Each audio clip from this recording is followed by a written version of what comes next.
They get quarterback hits, not even just sacks, but just they disrupt the game. They get triple teamed, they get double teamed all game long, but they're still a difference makers, man. And you just love to see it as a fan.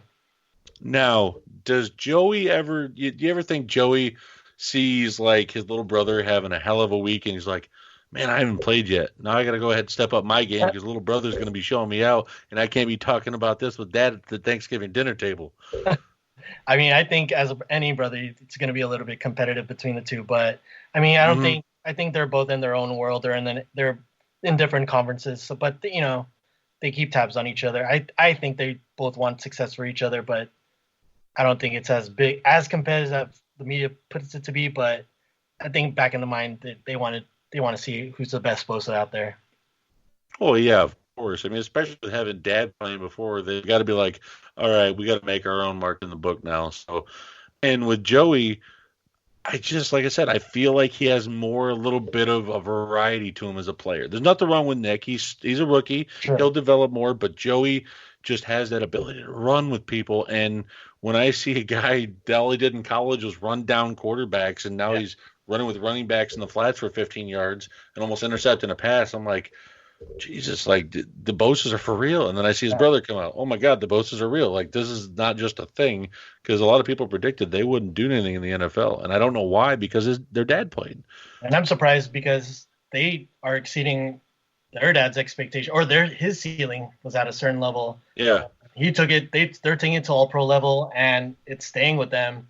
Joey hasn't really dropped off. He just gets better every year. Mm-hmm. His style, his techniques have been getting better too, and he does a lot more than just rushing the quarterback. Like you said, he plays the flats, he plays the linebacker, he plays the tight end. So I mean, not the linebacker. He can play as a linebacker. He drops into coverage if he needs to. So Nick is just kind of more of a pass rush at the moment, but they're both extremely freak athletes and talented. I mean, I don't know. Like Bozo's one of my favorite players. Well, you mentioned that Brett Favre was your favorite player for the Packers in the 90s, right? Oh, yeah. I had someone that was a 90s Charger that I loved. It wasn't Seau, because that's like the cliche answer. I feel everyone has it. I was a huge fan of Natrone Means. Nice. Oh, my God. I wanted him in a Green Bay uniform for years, and I didn't understand he didn't have the longest career, but God, I don't care if you're a linebacker, a safety, a defensive lineman. If you saw that man coming through the hole or out in the flat, you just ran the other way. Right. You didn't try to lower your shoulder, because you would be two-dimensional pancake cartoon standing up. And running backs don't really exist these days. They're all scat backs. They're all fast. Yeah. Like, Natron's just a bruiser like Jerome Bettis. I mean, we had Mike Tolbert and Natrone Means. Mm-hmm. And those were the only running backs that really kind of ran hard. We had LT, but he was more of like speed guy, a receiver. Yeah, he was like the perfect definition of skill position. Exactly. But I mean, Natrone would just go out and smack you in the mouth, man. You don't see those kind of running backs anymore. You don't see a Mike Allstott anymore. You don't see that old school 90s type. Peyton Hillis was there for 1 year and he just disappeared. I mean, just the NFL trend just phased those kind of running backs out. But I mean, they need them back too. You need to stop the run. I think the running game is still very important in this game. I mean, the Patriots ran the playoff table with their running game, their defense. So I mean, I think when it matters, the running game is very important in this game. So I was reading that Mike Williams wasn't on the injury report. Do you think he's good to go? Do you think he's kind of like ready to go? Because like I said earlier, he was kind of on and off with injuries, and I want to make sure he's good. I love Mike Williams. Yes. I love the pick y'all had with him. I want to make sure he's good to go because, man, he has got some of the sneakiest breakaway speed. It reminds me of Jordy a little bit, where Jordy Nelson would kind of go in that route, and then next thing you know, a fade route, and Jordy just starts scooting away. Mike Williams has that same ability, and on fade routes, it scares the hell out of me. Yeah, he is a deep threat for us. He'll jump with the best of them. He'll jump through double teams. He'll go up and get after the ball, and then, like you said, he'll make a play after the catch. He has moves in the open field too, man. Don't let that 6'4" size fool you. I Oh, mean, I won't. I respect Williams, right? man. Like I said, I've seen the Packers secondary improve like this year completely. So they're not the same Packers like that I've seen the past Of couple of years. course. A lot of change, a lot of turnover. But I think you guys have gotten younger and a lot more athletic, and you guys have range in terms of covering guys, especially downfield. Um, so yeah, it's gonna be a challenge for us. Rivers, if with against a good secondary, it's not a guarantee, man. So we'll see how the Packers secondary can play against him because Rivers hasn't. I mean, you can look at the numbers. Has good numbers, but when it comes to down the stretch, he's had struggles in the fourth quarter. So the Packers have had a good fourth quarter defense. So it's a challenge for us. So I know Derwin James was out, but y'all drafted Adderley, right? We drafted Aller, but What is going on with him? he's I been loved him out of college. I believe it was a hamstring issue that kind of plagued him in the beginning of training. Okay. So I believe they put him on IR, man. They shut Let him him. heal up and come back for a sophomore season. I get it. Yeah. So I mean, we were expecting to see some production from him, but we'll just have to wait another year. Just a red Well, year. when they drafted Adderley, immediately my mind was like, "Oh my God, Derwin James and Adderley is going to be nasty." And it would be that safety combination that y'all have been missing because y'all have had Weddle, but Yeah. like Weddle didn't really have a counterpart. You You didn't guys have have had some okay guys, but yeah. Weddle was that stud, and then Yeah. he left. Derwin James came in, stud. And then Adderley's there. I know he's a stud. He is the guy Jay and I wanted if we didn't get Darnell Savage. Right. How's And coverage for you guys? oh God, it's a breath of fresh air, man, because Savage and Amos for compared to HaHa Clinton Dix from the year before. Yeah. Oh my God. Oh, I gotta ask you about that. I ask everyone. I mean, you saw the plays that HaHa gave up. Yes, there was some interceptions in there, but the tackling ability, the coverage ability where he would be in like the wrong place at the wrong time and then he would get smoked about 30 yards downfield. I mean, who do you think got the better end of the deal? The Bears or the Packers with Amos and HaHa? I I've would. had people say HaHa, so we're not mad. It's just I gotta ask. I think the Packers got the better end of the deal, to be honest. Jay, you hear that? You see the improvement right now. I'm Results sorry, speak. I was busy reading all Oh, the you jerk. nonsense on Twitter here about Zadarius Smith and that whole him, Gary, and Kiki Kingsley. It was, oh no, that was a power trip cop that wanted to search the whole vehicle for no reason. You know that's probably going to get thrown out of court. So sorry to interrupt on that, Rem. I want to update people on this a little bit. So I was reading the article. I read the full article on it, and the cop said he smelt marijuana coming from the vehicle, but all three athletes, Gary, Kiki, and Zadarius, who was driving, tested or didn't test for marijuana after they gave them the test for it. None of them tested positive for marijuana, so they weren't under the influence. The only thing they had was three blunts that had the weed inside of them, but that was it. There wasn't used, nothing. So, I mean, okay, it's a possession thing, but the thing is, they weren't using it. And do you know how many NFL players use this stuff? Rem, I mean, you've seen the documentary, I know you have probably, of how many NFL players use it for pain management. Yeah.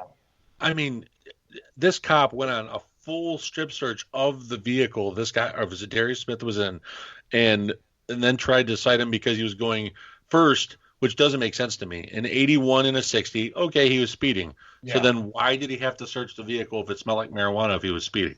That's where it doesn't make sense to me. Right. So, like what Jay said, I think it's going to get thrown out in court. Even if it doesn't happen, he's never had a problem with the NFL before, so he'll probably get a slap on the wrist and say, hey, don't do it again. So, I mean, if anything, he's probably going to be suspended next year, if anything. On a That's much how higher level. On a much higher level. This is 2019, going on 2020. I live in the state of Michigan. I live in the state of Michigan. It is 100% legal now. Okay? Yeah. Get off of this. I cannot say this enough. It is such a devastating, walking asinine oxymoron for a league to prescribe and hand out without any like, they don't try to regulate on a real level, like really regulate how much of this opioids and painkillers and hydrocodones and codeines are given out. They kind of do, but they really don't. They're just handing them out like candy. And people, if you're stupid and been living under a rock and don't know what a like a hydrocodone and all a codeine, hydrocodone, it's man-made science in a lab manufactured heroin. Okay? It's a street drug they man-make instead of going to the opioid plants. They figured out how to manufacture it on a mass level, put it in a pill, put a fancy spin on it, and sell it legally. You tell me how that makes sense. I've had enough of this shit. Get off it. Any human being out there, I spent 10 years of my life as an amateur MMA fighter getting in a cage, training on 3 to 4 month intervals for 9 minutes in a cage at a time. You get a month to rest and 3 months and you're back at it again. And that's if you're slightly normal. Some of these guys are absolutely insane and their bodies break down. A football player nowadays goes through about 500 car crashes a game. Any of you people out there, the toughest ones in the world, that think you guys can go out, compete on an athletic level so high, have your body beat the piss out of, wake up, and unlike an MMA, at least I got time to heal. An NFL player gets 2 days. Then they're back on practice, film, they don't get to just lay around and heal up like I did after a freaking fight. I got to lay around for a month licking my wounds and all kinds of shit. Months sometimes. Fighters get half a year sometimes.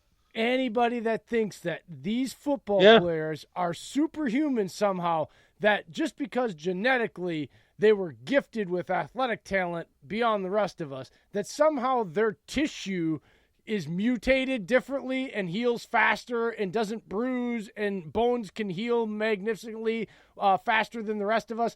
Nah, they're still human, okay? And so there's two things that I am sick of hearing about. It's the use of marijuana when in 2019 it has been 5 years. We have people that are being healed from epilepsy. We have people that have brain problems that they're speaking for the first times when given treatment. There's some cancers that are getting proved to be cured because of it. It's eating away at the cancer cells. The other thing when we're talking about NFL players, that's the pain management side, right? That has nothing to do with helping their bodies recover from these car crashes. If you're going to hand out heroin, because I'm done calling it hydrocodone. If you're going to hand out manufactured heroin to players, why can't we regulate? Like, I had knee surgery. I had muscle apnea. They gave me 3 times a week a shot of 5 cc's of HGH in my leg to help it regenerate during my rehab process. Within 3 weeks, I had a normal-sized leg that looked like a toothpick when they started, okay? That's what these guys use. That's why they get busted. And guess what? We are almost at the end now of our 10-year CBA, and they still haven't got blood testing for HGH, which they agreed on. Do you know why? Because the entire league would be suspended. Like, can we stop pretending all this shit? Just stop. You don't get that big without taking something. I mean, it's not just that. You can't possibly heal that fast without some sort of help. Yeah. I'm not mad about it. I'm saying I'm a realist. I played a contact sport, or not played. I competed in a devastating sport that was even worse than a NFL game. The difference is that I had a lot of time to recover before I was even asked to do anything. These guys are not. And I'm telling you, I wish that somebody would have come to my house a couple of times and shot me up with some HGH, because I have a life to live and kids and a family, okay? And so I'm not mad that these guys, every time one of these guys get busted, I shake my head and I go, what the hell do you expect these guys to do? And I don't care if I like the player or not. I just think that fans in this league are absolutely got their heads stuck in the sand when it comes to those two things. And instead of regulating and making it better and stopping all this nonsense and punishing people that need to be punished, like